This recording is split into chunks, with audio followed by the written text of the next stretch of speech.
You guys really like the idea of reversing the order of an entire Pokemon game, making the final Elite Four your first gym leader and vice versa. So today, we're continuing the trend in everyone's favorite region, Unova. However, as many of you know, Unova is a region with two main series games, with different timelines, the original and the sequels. And today, we're tackling the sequels in reverse, which means a brand new gym leader lineup and double the fun. But not to worry, if you missed the original Unova reverse video, just check out my channel after this one to get caught up. But for now, let's check out Unova in reverse for the second time. What kind of chaos and absolute mayhem can we unleash if every single boss fight in Unova was reversed? Who would be the champion of this twisted lineup? Well, sit back, get cozy, drop a like and subscribe, and let's find out. Starting off with the same challenge as before, and that's figuring out the order of the Elite Four. And well, since there's no specific order, I'll just reverse the last reversed order of the Elite Four. Oh, did that go over your head? Well, not to worry, because our first gym leader is Chantel, the Ghost-type specialist. Now, regardless of the order, I think we can all agree that a Ghost-type gym leader as the first gym leader is always quite a challenge. And Chantel here is no exception. You as the player will have to go up against her Yanmask and her Ace Litwick, both of which have an immunity and pretty solid stats for a first stage Pokemon. But yo, did you think we were just gonna make this video and neglect one of the coolest features ever to be featured in a Pokemon game ever? Yeah, no shot. So here we are introducing Challenge Mode, where Chantel now would have a Yanmask, Drifloon, and then her Ace Litwick, which means these Challenge Mode teams are gonna be so much fun to make. Probably not so much to go up against, but not to worry. Just do yourself a favor and catch a Patrat and teach it bite. Next up is the second gym leader and the whimsical Grimsley, master of dark-type Pokemon. Now, when this gym leader isn't out gambling, he's often contemplating the complexities of fate and luck and the role they play in both victory and defeat. However, despite his vices, Grimsley poses a certain charm about himself, and his team is no different. He's got a Purloin and his Ace Scraggy. And as for his challenge team, he adds in a Sandile for extra coverage. With his dark-type Pokemon team, you're definitely going to want to bring on an early route bug type. Who knew those little critters would come in handy for this challenge? Hey, look at you go. Now it's time to go up against the third gym leader, and that's Caitlin, the psychic type specialist. And she's typically calm and tranquil, but don't mistake that for weakness. No, quite the contrary. The reason she's so calm and elegant is because she needed to learn how to control her once uncontrollable psychic powers. And she did that with meditation and the help of her following Pokemon team. He's got a Munna, Fusion, and Gothorita, which is a pretty stacked team by itself, but that's only on normal mode. Take her on with the challenge mode and she adds a Metang to her team, defensive and quite formidable. Too bad the fire type starter wouldn't have too much luck at this gym. Would be nice though. Now it's time to take on the final Elite Four member turned gym leader, and that's the fourth gym leader, Marshall, the fighting type specialist. Marshall is extremely disciplined, considering he is one of Alder's top students. However, don't let that discipline fool you. He's also full of life and energy and enthusiastically approaches challenges, especially as a gym leader with his fighting type Pokemon team, which consists of Mindfu, Sawk,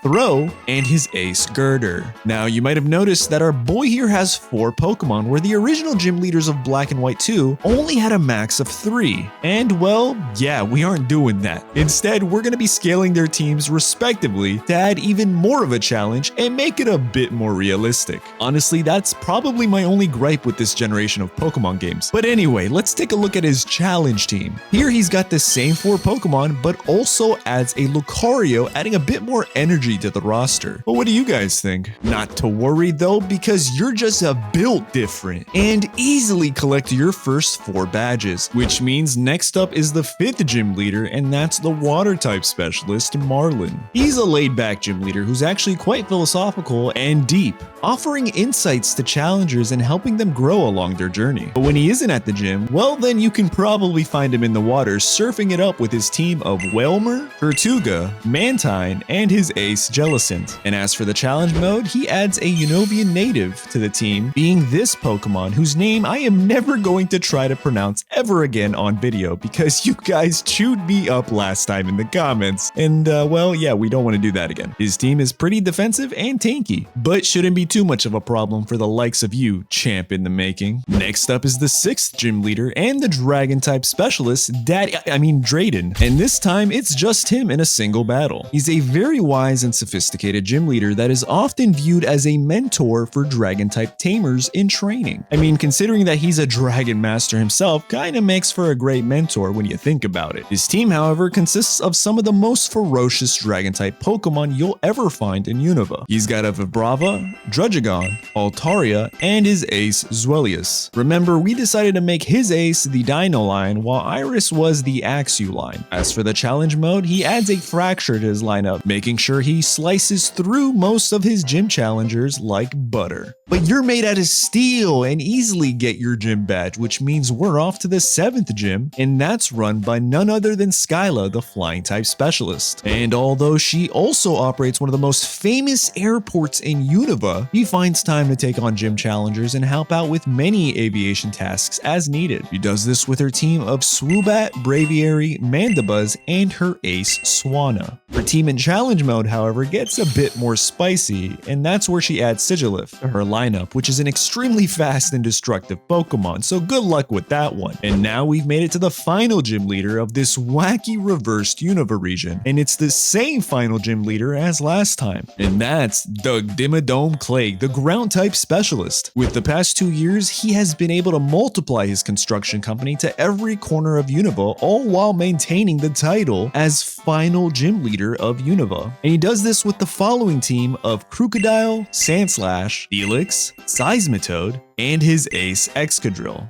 A team of 5 Pokemon, which means his challenge team is the first full team of the run. And here is where he adds a tanky Golurk to his lineup. A very fitting final challenge if you ask me. But what do you guys think? Congratulations, you got yourself 8 badges, which means the Elite Four is up next. But before we get into that, how about we take a quick second to tap the like button and subscribe to the channel? I mean, if you're in this deep to the video, then you'll probably love the rest of my content on this channel. Trust me. But that's enough of that. Let's check out our first Elite Four member, and that's none other than Elisa, the electric type specialist. And man, oh man, is this battle going to be an electrifying one. Not only do electric type Pokemon only have one weakness, but Elisa here has found a way around that weakness with her following team. She's got an Emolga, Ampharos, Galvantula, Electros, and her ace Substrika. However, just when you thought things couldn't get any worse, she adds an Electivire to her team on challenge mode. Yeesh, what a strong start to the final obstacle between you and championship status. Next up is the second Elite Four member, and that's Burr, the bug type specialist. And yeah, I know what you're thinking. Bug type Elite Four members are kind of a joke. Yeah, I'm talking to you, AA Ron. But trust me, just like last time, our boy Burr here is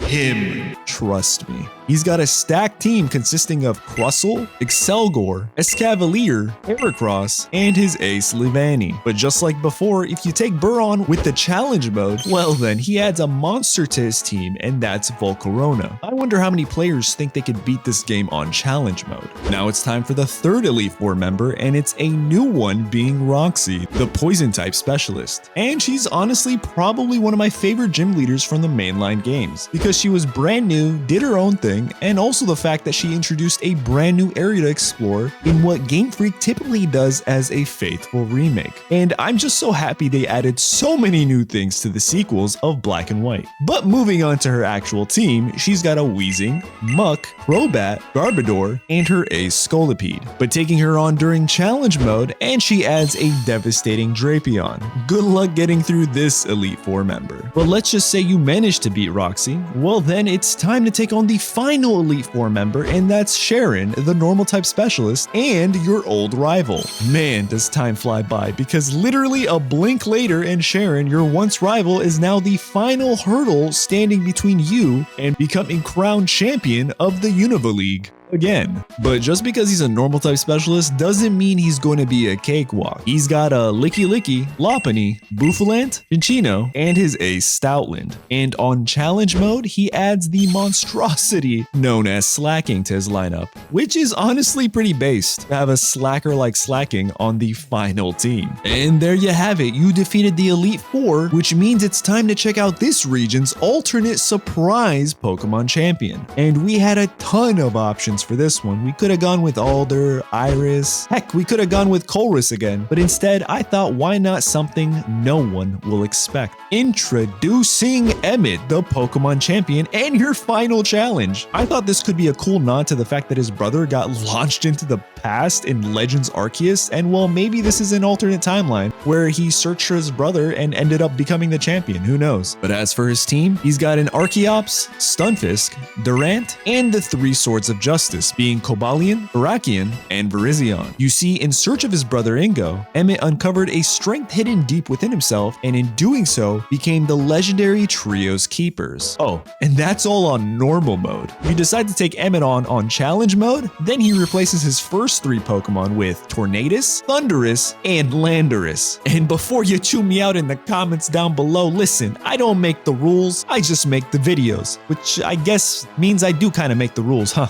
Would you look at that? Anyway, that's a wrap. Thanks for watching. I hope to see you guys in the next What If Pokemon region was in reverse, and guess what? That's Kalos, baby! But as always, don't forget to like and subscribe to the channel, and while you're at it, check out the rest of my videos on the channel. Something tells me you won't be disappointed. Thanks for watching, check out this video next, and see you soon. Bye.